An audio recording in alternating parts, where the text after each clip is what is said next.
It's wrap-up time again, where I talk about all the exciting books that I read last month. So stick around to see what they were. Hey friends, Roger here, and welcome to my channel, Roger's Reads.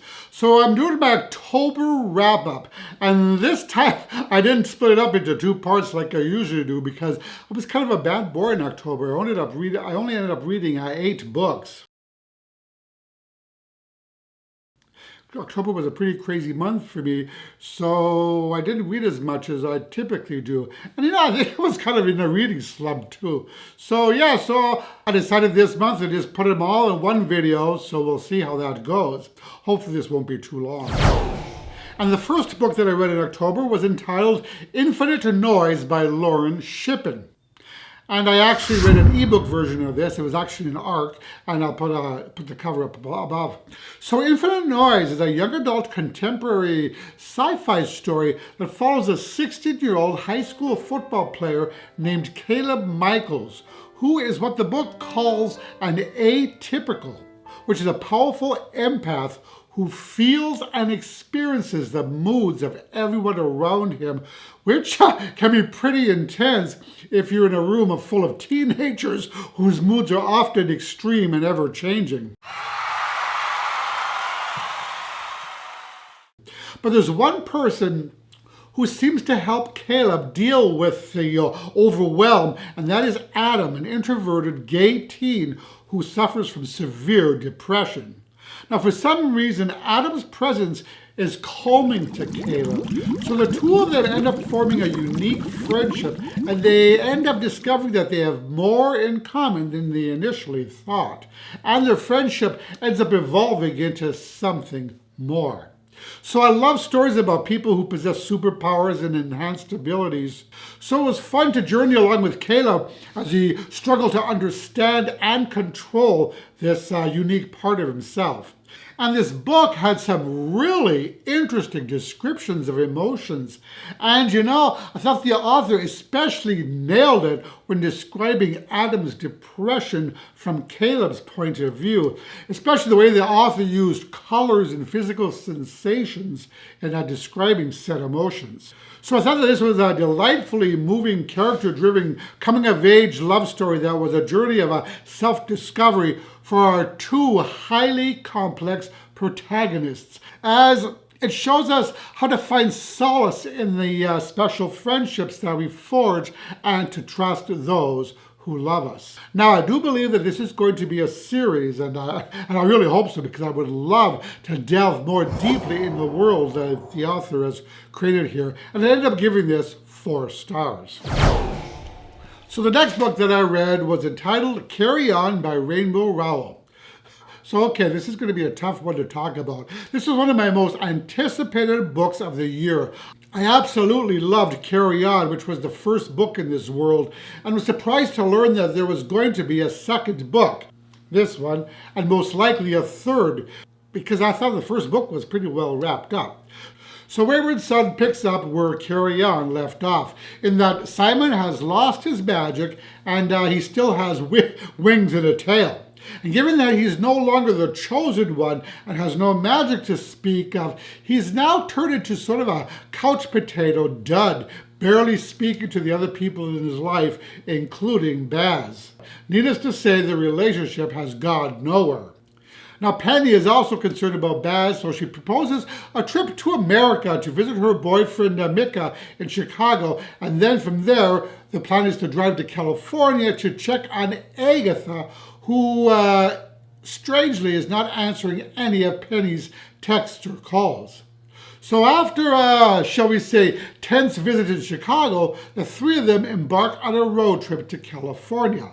So along the way, they encounter unfriendly vampires, a dragon, a normal human who knows a hell of a lot about the magical world, a cult, and even more vampires. So the crew gets into one harrowing scrape after another, and each time barely manages to escape. And there were a lot of fun lines and banter along the way, but As a whole, this novel just didn't work for me. First off, Simon and Baz were not the same characters as they were from the first book.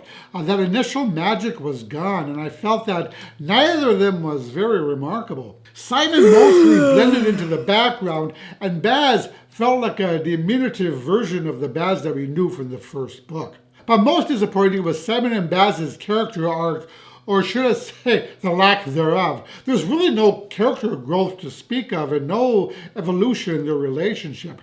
They ended up in pretty much the exact same place as the beginning of the novel. So in this way, the story was kind of unsatisfying. Now, they each thought a lot about each other and their relationship, but none of those thoughts resulted in any actual communication.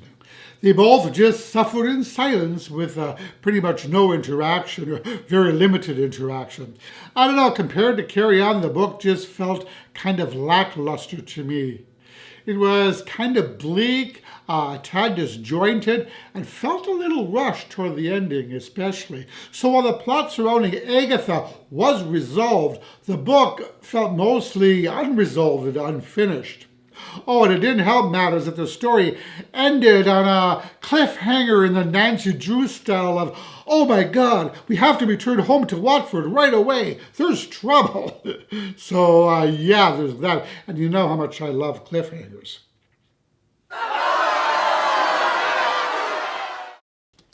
Now, one thing I did like about this book was the introduction of a new character named Shepard. He was fun, mysterious, witty, intriguing, and I think an excellent addition to the series. But though I did enjoy some of the snappy dialogue and witty banter, and I liked the new character, for the most part, Wayward Son just didn't work for me. And I realize that I am of the unpopular opinion here, because I know a lot of people really love this book. I don't know, maybe I've just moved past Rainbow Rowell books? Who knows? Yeah, I don't know. But I'll just say that it's pretty much unlikely that I'll be continuing on with the series, and I ended up giving this one 2 stars. So the next book that I read was Permanent Record by Edward Snowden. This was a nonfiction book that I got from the library, so I no longer have the copy of it, but I'll put the cover up there. So it's actually kind of funny how I stumbled on this book. I was searching my library database for another book with this same title, Permanent Record, and when this one popped up, I requested it straight away. I've heard quite a bit of conversation surrounding this book, so I was kind of eager to delve into it. Now, I realize that some people regard Edward Snowden, one of the most infamous whistleblowers of our time, as a hero, while others regard him as a traitor. Still, regardless of your stance on Mr. Snowden, his story is really fascinating. So, Ed Snowden is the person who risked everything to expose the United States government's enormous system of secret mass surveillance that has the ability to pry into the private lives of every single phone call, text message, GPS whereabouts, email of every single person in the U.S. as well as in other countries. So in Permanent Record, Mr. Snowden tells his story, including his part in building this surveillance system, as well as what prompted him to expose it to the public. We also learn about the events leading up to his current exile in Moscow. So I love the story of his beginnings as a low-level IT worker. I was amazed at how much his path paralleled my own. I also ran a BBS, or a bulletin board system, in the 90s. I was a sysop and was so excited when I got my blazing fast 2400 baud modem, which means it was capable of transferring a maximum of 24 bits of data per second. So for those of you with a technical background, you'll know how utterly slow that was. Actually, my first modem was a 300 baud. But I digress. Now, there are some parts of this book, especially in the beginning, that may seem overly technical for someone without an IT background, but it's worth sticking with it because the story ends up to be utterly engrossing and quite readable. At least I thought so.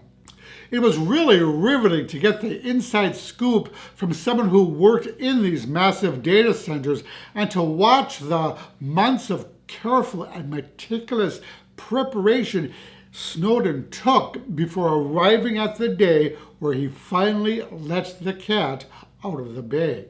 I also love the fact that he delves into the subject of how we can protect our privacy, or at least limit the amount of data that's collected on us. It's kind of reminding me of another book. I actually talked about this book on this channel, entitled The Art of Invisibility by Kevin Mitnick, which I consider an essential book for anyone wishing to protect themselves and their privacy while online. So Mr. Snowden also provides a compelling and important response to the all too common reaction of, I don't really care about privacy, I have nothing to hide. He clearly illustrates in the book why we should care about our privacy and what it could mean for us if we don't. So his book touched upon so many different themes: corporate surveillance, government surveillance, our freedom, the role of national security, the role of the press, the NSA, and whistleblowing. You know, I always find it difficult to rate nonfiction books, especially memoirs like this one. But to me, this one is deserving of 5 solid stars. So that's what I gave it. So the next book that I read in October was entitled Trinity Abode, written by Victoria Schwab. So this is the second book in the City of Ghosts series, and this time the story takes place in Paris, where Cassidy's ghost hunter parents are filming in the creepy catacombs, which is basically an underground cemetery that is a labyrinth containing the bones of millions of Parisians. So in this novel, Cassidy and Jacob end up awakening an angry poltergeist who ends up wreaking all kinds of havoc on Paris, and who ends up becoming stronger and more dangerous. And this ghost is quite different from the other ghosts that Cassidy faces, in that he is much more difficult to stop. That is to say, the old mirror trick isn't working so well. So this was really a super creepy story with tons of suspense, creepiness, and tension. It was also quite eerie. I mean, really, how could it not, given that it literally takes place in a tunnel of bones. So all in all, I thought Tunnel of Bones, the book, is a fun, spooky, middle-grade paranormal fantasy that had the perfect amount of creep factor and mystery. You know, I don't read a lot of middle grade, but this author really has me hooked with this series, and I already can't wait for the next installment. So the next book that I read was entitled Behind Closed Doors, written by B.A. Paris. So Behind Closed Doors follows married couple Jack and Grace. And from the outside, it looks like they have the perfect marriage, that Grace has the perfect life. But, as the title suggests, things are not what they appear. And that is the premise for this psychological thriller. That is to say, things are different behind closed doors. So from reading the blurb, it's pretty easy to figure out what's really going on. And we can pretty much figure it out from the opening pages. But the extent of it and the diabolical manner in which it's executed is what's shocking in this story. So I enjoyed how the story alternated between the past and the present, both told from Grace's point of view. So here we see how Grace met Jack, we see the early days of their relationship, and we learn how things ended up the way they are in the present, that is to say, a living nightmare. So it's quite an intense, harrowing story, and I found it difficult to read at times because there was a super claustrophobic feel to it. You know, the author gives us just enough information for us to imagine the worst. And just when we think Grace's situation couldn't get any worse, it does.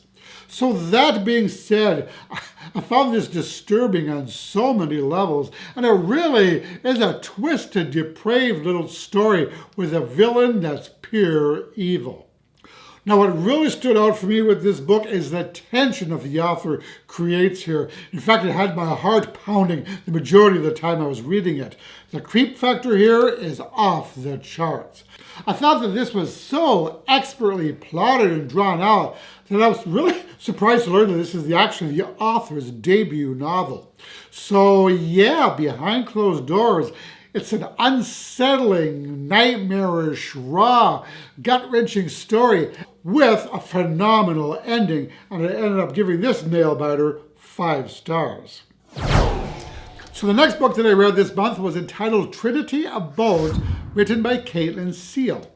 Not to be confused with Tunnel Abodes, which I already read this month and I just talked about. So this is the second book in the Necromancer's Song series and follows Naya, the daughter of a sea merchant captain who was murdered in the first book and brought back to life as a wraith by a necromancer.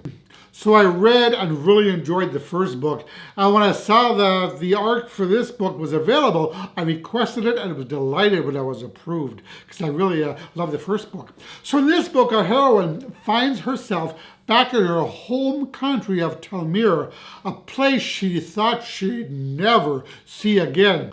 Given that Telmirans absolutely loathe the undead, which is what she is, and pretty much kill them on sight.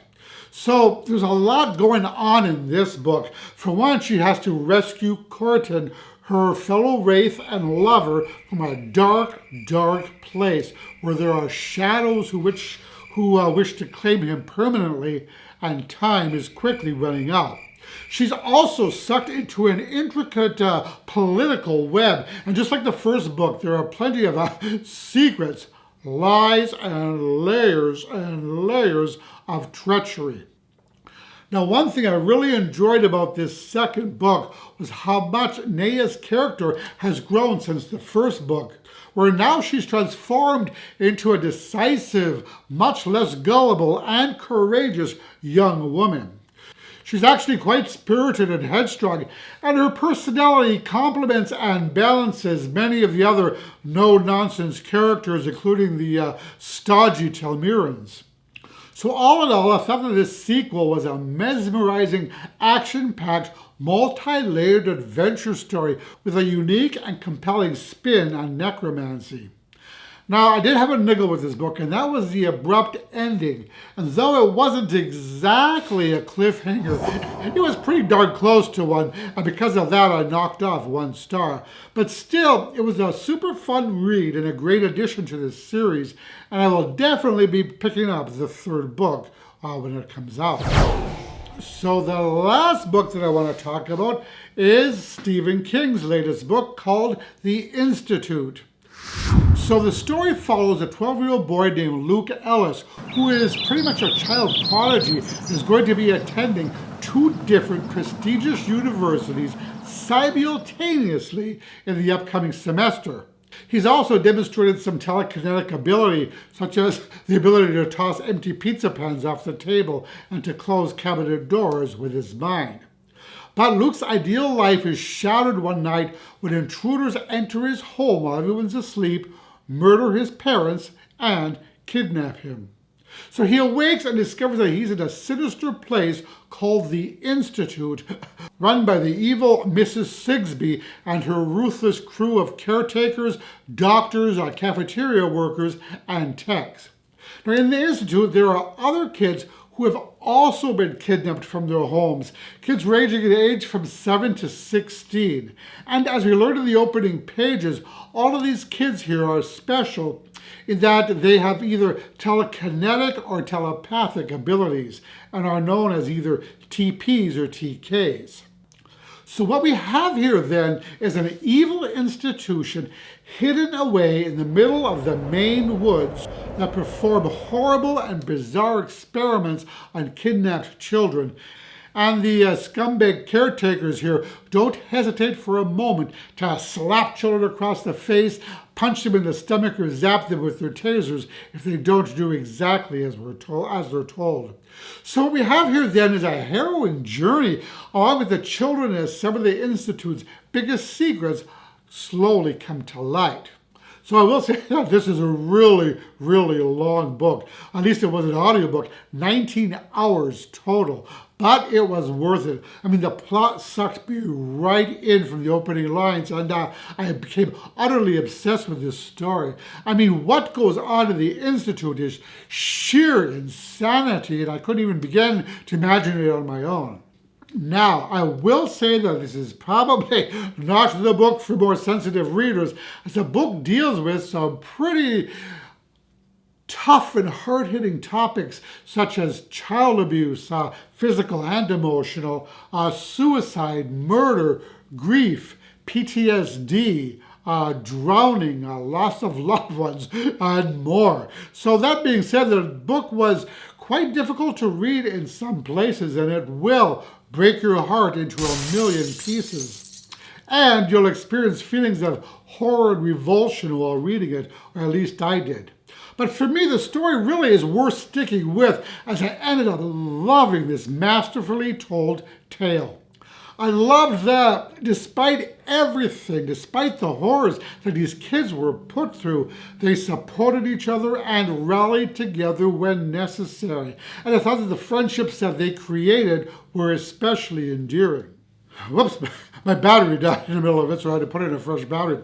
So so the Institute, all in all, it was captivating, thrilling, and unsettling. And I felt that the heartbreaking scenes were nicely balanced by the blood-pumping action scenes and complex moral dilemmas. This ended up being a heart-pounding story of courage and sacrifice, and was another solid 5-star read for me. Whoops, I lied. I actually have one more book that I need to talk about, and that was A Christmas Cabin for Two by Katie Fisher. So this was another ARC that I received, and is a sweet Christmas gay romance story that follows our two main characters, Matt and Micah. Yes, I know, it seems a bit early to read Christmas stories, but it is November already, and about the right time for arcs of Christmas stories to become available. And I have to admit, I am a sucker for holiday romance stories. So our main characters, Micah and Matt. So Matt is a small-town farmer who has no time for love, especially after having had his heart recently broken. And Micah is a school teacher from New York who is in town visiting his family for the holidays. So when Micah walks onto Matt's farm to purchase a Christmas tree, sparks begin to fly between the two men. And they decide to take a chance and begin a romance. So what's fun about this story was how night and day different our two protagonists were, with Matt being a big, bulky, outdoorsy farmer, and Micah being a slender and somewhat timid city boy. But as the story progresses, they discover they have a lot more in common than they'd initially thought, and they ended up being so sweet together. Now, what I really liked about this story is that they didn't jump into bed right away, which I appreciated. The relationship was actually quite a slow burn, and they took the time to get to know each other and each other's families before hopping in the sack, which I found quite refreshing. It was so much fun watching their feelings for each other evolve, moving from guarded apprehension to love. And the relationship flowed with warmth, playfulness, and passion. And I thought the guys were just perfect for each other. But alas, soon the Christmas season winds down, and Micah has to return to New York to take on a new teaching job. So, as both of them face the inevitable end of their holiday romance, they realize that their feelings for each other have grown to the point of love. So the question is, what are they going to do about it? So yeah, Christmas Cabin for Two is really a charming, heartwarming story and a perfect, cozy holiday read. You know, I really like the author's writing style, and because of it, the story reeled me right in. In fact, I read this book in one sitting because I had such a difficult time letting go of these delightful and charming characters. The secondary characters were equally charming as we got to know Matt's devoted brother and sister-in-law and Micah's large, boisterous Italian family.